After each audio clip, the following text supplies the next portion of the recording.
Police ஸ்டேஷன்ல complaint பண்ணேன். நீங்க டைரக்டா வந்து மணி கலெக்ட் பண்றதா கலெக்ட் பண்ணுங்க, நான் வந்து போன்பே ஜிபே நான் பண்ண மாட்டேன். ஏய் யார்ட்டியா இவ்ளோ டென்ஷனா பேசிட்டு இருக்க? என்னாச்சு? பின்ன என்னங்க, எனக்கு வந்து போன்பே ஜிபேல இருந்து ஒரு 750 rupees கிரெடிட் ஆச்சு. யார் போட்டா அந்த பணத்தை? யாரோ ஒருத்தர், யாருன்னு எனக்கு தெரியாது. யாரோ ஒருத்தரோட அக்கவுண்ட்ல இருந்து உனக்கு 750 ரூபாய் வந்துச்சு. ஆமா, எனக்கு 750 ரூபாய் வந்துச்சு. நான் பார்த்துட்டு நான் வந்து சரி ஓகே சைலண்டா இருந்து திருப்பி கால் பண்ணுவாங்க ஏதோ ராங்கா வந்துருச்சுன்னு. பட் கால் பண்ண பர்சன் பாத்தீங்கன்னா நார்த் இந்தியன் பர்சன். ஓ, நார்த் இந்தியன் பர்சன் அப்படிங்கிறதுக்காக நான் சொல்லல, யாரா இருந்தாலுமே நான் சொல்றேன், லோக்கலா இருக்கட்டும் இல்ல நார்த் இந்தியன்ஸ் ஆகட்டும், யாரா இருந்தாலுமே நான் சொல்றேன். அவங்க கால் பண்ணி நான் இந்த மாதிரி நான் ராங்கா உங்களுடைய அக்கௌண்ட்டுக்கு சென்ட் பண்ணிட்டேன், எனக்கு வந்து அந்த மணியை சென்ட் பேக் பண்ணுங்க அப்படின்னாங்க. எனக்கு அப்ப ஸ்ட்ரைக் ஆச்சு.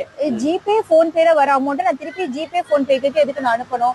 அதனால நம்ம அக்கௌண்ட்ல இருக்கிற காசு போயிடுச்சுன்னா என்ன பண்ண முடியும்? அதுக்காக இல்ல நீங்க வந்து டைரக்டா வந்து கேஷா என்கிட்ட கலெக்ட் பண்ணிக்கோங்க, நான் வந்து திருப்பி நான் ஜிபே போன்பே பண்ண மாட்டேன் அப்படின்னு சொல்லிட்டேன். அதுக்கப்புறம் திருப்பி எனக்கு அன்னோன் நம்பர்ஸ் வந்து அவங்க பேசுனவங்க என்ன சொன்னாங்க?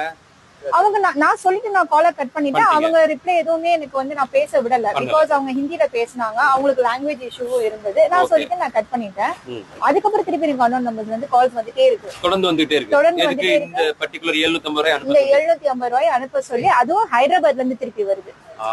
ஃபர்ஸ்ட் நார்த் இந்தியன் சைடுல இருந்து என்னது? அதாவதுனே இவங்களோட ஜிபேவுக்கு யாரோ ஒருத்தங்க 750 ரூபாய் பணம் அனுப்புறாங்க. அந்த 750 ரூபாய் வந்தது ஏதோ ஒரு அன்னோன் நம்பர்ல இருந்து வந்துட்டு வேற நம்பர்ஸ் ஃப்ரம் நார்த் இந்தியால இருந்து கால் பண்ணி எனக்கு அந்த பணத்தை திருப்பி அனுப்புன்னு கேக்குறாங்க. இந்த மாதிரி வேற ஸ்கேம் வந்திருக்கடா. இப்ப என்னோட ஃபாதர் லோ ரீசன்ட் எஸ்டர்டே அவர் அக்கவுண்ட்ல இருந்து 20,000 rupees போயிருக்கு. 20,000 கூகுள் பே ஒரு பார்ட்டாயிட்டு 2000 தானே எடுத்திருக்கு. போக மெசேஜ் வரலையா? பேங்க்ல மெசேஜ் கூட வரல. பேங்குக்கும் எது இன்ஃபர்மேஷன் இல்ல. நமக்கு நார்மலி நமக்கு கூகுள் பே எல்லாம் போகும்போது நமக்கு இன்ஃபர்மேஷன் வரும்ல. இது அப்படி எதுவும் இல்ல. ஆனா இப்ப அவரு இன்னைக்கு போயிட்டு கம்ப்ளைண்ட் கொடுத்திருக்கு.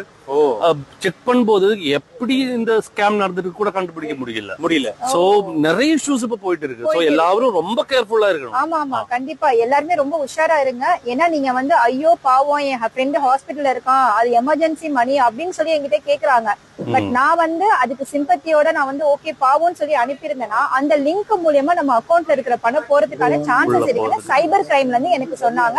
சோ நான் உஷாராயிட்டேன், நீங்களும் உஷாரா இருங்க. அதே மாதிரி தெரியாத நம்பர்ல இருந்து ஜிபே வந்துச்சுன்னா அதை சைலண்டா விட்டுருங்க. உடனே பெருந்தன்மையா அந்த பணத்தை நான் திருப்பி அனுப்புறேன்னா அனுப்புனீங்கன்னா உங்க அக்கௌண்ட்ல ஒட்டுமொத்தமா இருக்கிற எல்லா பணமும் அவங்க எடுத்துருவாங்க. இதை வந்து 2 பேர் எக்ஸ்பீரியன்ஸ் பண்ணதா ஷூட்டிங் ஸ்பாட்ல வந்து சொன்னாங்க. அதனால 2 பேரையும் நிக்க வச்சுட்டு இன்னைக்கு உங்களுக்கு அவேர்னஸ் கொடுத்துட்டோம். So please keep your money safe.